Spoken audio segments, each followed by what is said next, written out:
പുറത്തു നിന്ന് വേദനിപ്പിക്കുന്നവരോട് മിണ്ടാതിരിക്കുകയും അത് വീട്ടിൽ വന്ന് സ്നേഹിക്കുന്നവരോട് ദേഷ്യപ്പെടുകയും ചെയ്യുന്നൊരു വ്യക്തിയാണോ നിങ്ങൾ?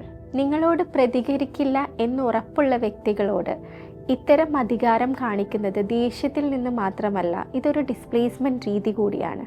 യഥാർത്ഥ കാരണക്കാരടുത്ത് പ്രതികരിക്കാൻ സാധിക്കാത്തത് കൊണ്ട് ഏറ്റവും സേഫായ ആളുകളെ പഞ്ചിങ് ബാഗ് ആക്കുന്നത് അവരൊരിക്കലും നിങ്ങളെ വിട്ടുപോവില്ല എന്നുറപ്പുള്ളത് കൊണ്ടാണ്.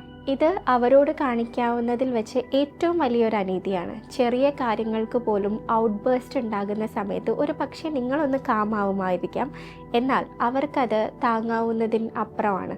നിങ്ങൾക്ക് ദേഷ്യം എന്നൊരു സ്വഭാവമുണ്ടെങ്കിൽ അതിൻ്റെ റൂട്ട് കോസ് കണ്ടുപിടിച്ച് അതിനെ ട്രീറ്റ് ചെയ്യുക എന്നുള്ളതാണ് ഏറ്റവും നല്ല പരിഹാരം.